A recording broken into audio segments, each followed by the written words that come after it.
नमस्कार दोस्तों, स्वागत है आप सभी का रामायण के दूसरे कांड में।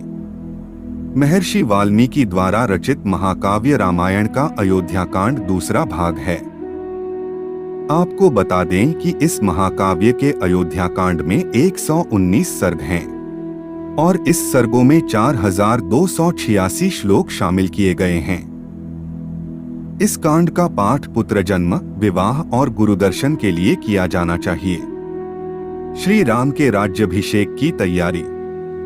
वहीं अब राजा दशरथ बुजुर्ग हो चले थे। इसके साथ ही उन्हें अपने बड़े पुत्र राम की अलौकिक प्रतिभा का अंदाजा हो गया था, इसलिए वह राम को अयोध्या के सिंहासन पर बिठाना चाहते थे।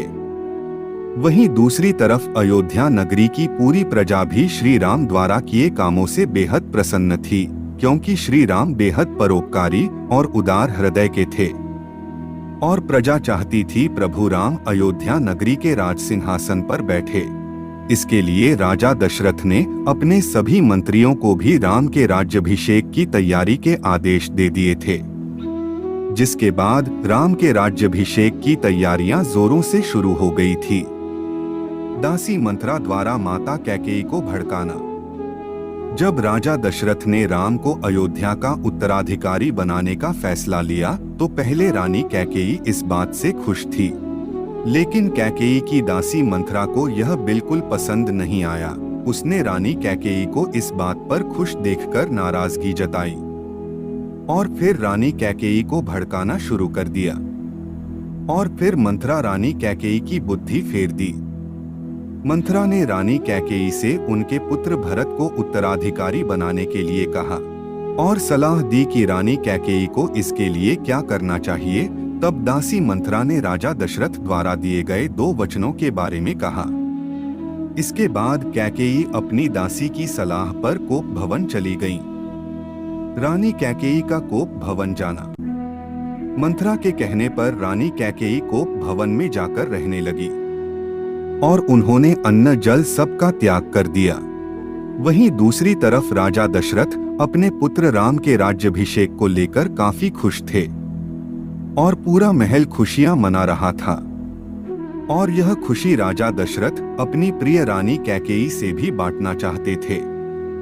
इसके लिए वे कैकेयी के कक्ष में जाते हैं, लेकिन वहां जाकर वे रानी कैकेयी की हालत देखकर उनकी चिंता के बारे में पूछते हैं।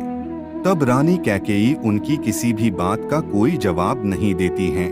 तब राजा दशरथ उन्हें अपने राम के राज्याभिषेक करने के फैसले के बारे में बताते हैं, जिसके बाद रानी कैकेयी मंथरा के बहकावे में आकर राजा दशरथ से 2 वचन मांगती हैं, जो कि राजा दशरथ ने कई साल पहले उनकी जान बचाने के लिए कैकेयी से मांगने के लिए कहा था।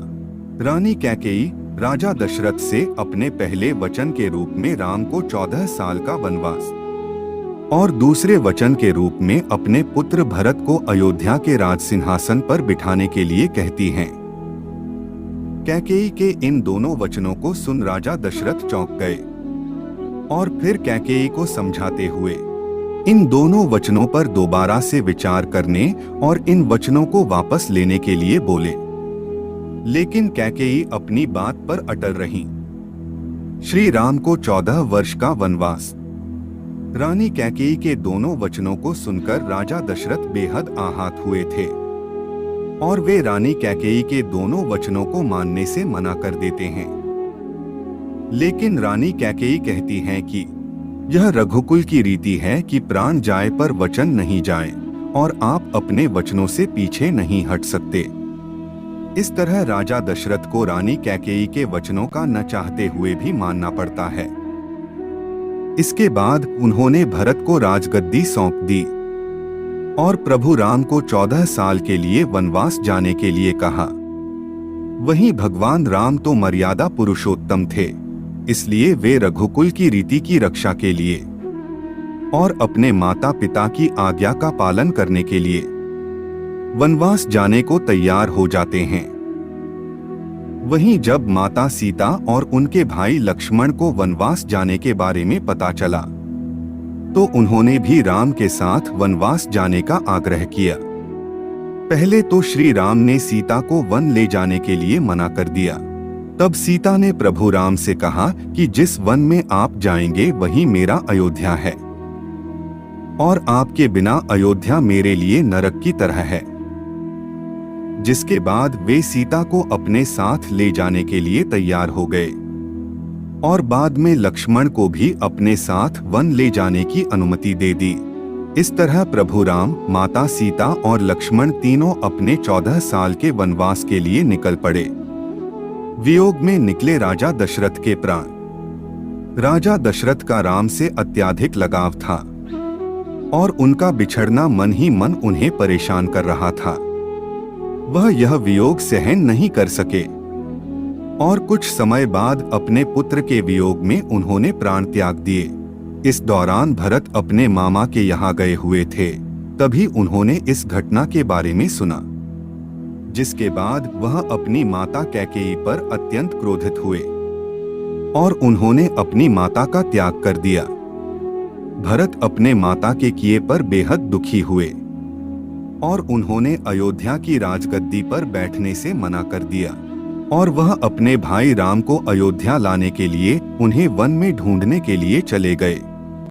और फिर वन में जाकर वे अपने प्रिय भाई राम, लक्ष्मण और सीता से मिले और उनसे अयोध्या लौटने का आग्रह किया। लेकिन तब राम ने अपने पिता के वचनों का पालन करते हुए अयोध्या वापस लौटने से मना कर दिया। जिसके बाद भरत भगवान राम की चरण पादुका अपने साथ लेकर अयोध्या वापस लौट आए और उन्होंने राम की चरण पादुका को अयोध्या के राज सिंहासन पर रख दिया। और भरत अपने राजदरबारियों से बोले, जब तक भगवान वनवास से नहीं लौटते और तब तक उनकी चरण पादुका अयोध्या के राज सिंहासन पर रखी रहेंगी और वे उनके दास बनकर अयोध्या का कार्यभार संभालेंगे। इस महाकाव्य के अयोध्या कांड में बाद में रानी कैकेयी को भी अपनी गलती पर पश्चाताप हुआ, लेकिन तब तक बहुत देर हो चुकी थी। अगर वीडियो पसंद आया हो तो हमारे चैनल को सब्सक्राइब जरूर करें। रामायण के तीसरे कांड में हम आपको अरण्य कांड के बारे में बताएंगे।